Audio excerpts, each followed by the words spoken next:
Tulip Mania by Jason Young, Common Lit. It may seem crazy to you that somebody would pay more for a single flower than what they would for an entire house, but that's exactly what happened in the Netherlands in the 1600s. Background. Tulip Mania was a period in the Netherlands during the 17th century, the 1600s, in which prices for tulip flower bulbs reached extraordinarily high levels and then suddenly collapsed.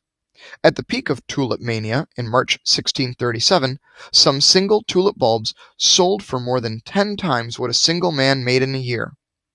Tulip Mania is considered the first recorded economic bubble, when prices soar for an item and then dramatically drop. According to a book published in 1841 called Extraordinary Popular Delusions and the Madness of Crowds by Charles Mackay, at one point 12 acres of land was sold for a single bulb. Mackay claims that many such investors were ruined by the fall in prices, and the economy in the Netherlands suffered a severe shock. Rise of the tulip. Before 1593, tulips didn't grow in the Netherlands. In fact, tulips didn't exist in all of Europe until 1554, when an ambassador sent tulips and seeds to Vienna, Austria, then soon distributed them from Vienna to other European countries. It wasn't until 1593 that the tulip was introduced in the Netherlands. Its popularity increased after a botanist named Carolus Clusius planted a collection of tulip bulbs and discovered that they were able to tolerate harsh weather conditions. The tulip was different from every other flower known to Europe at that time, with an intensely bright petal color that no other plant had. For this reason, the tulip quickly became a status symbol for the upper-class merchants.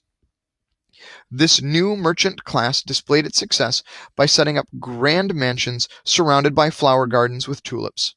As a result, tulips rapidly became a popular luxury item. As the flowers grew in popularity, professional growers paid higher and higher prices for bulbs, and prices rose steadily. The price of rare bulbs continued to rise throughout 1636, but by November, the price of common bulbs also began to increase, so that soon any tulip bulb could soon fetch hundreds of guilders. By 1636, the tulip bulb became the fourth leading export product of the Netherlands after gin, herring, and cheese. Many individuals grew suddenly rich. According to Mackay's book, one after the other, people rushed to the tulip marts like flies around a honeypot. Everyone imagined that the passion for tulips would last forever, and that the wealthy from every part of the world would come to Holland and pay whatever prices were asked for them. The bubble bursts. People were purchasing bulbs at higher and higher prices, intending to resell them for a profit. However, such a scheme could not last unless people continued to be willing to pay such high prices. For a while, people were buying them at outrageous costs, but by February 1637, tulip traders could no longer find new buyers willing to pay increasingly high prices for their bulbs. As this realization set in, people stopped demanding tulips, and prices dropped, the bubble burst, and the mania ended.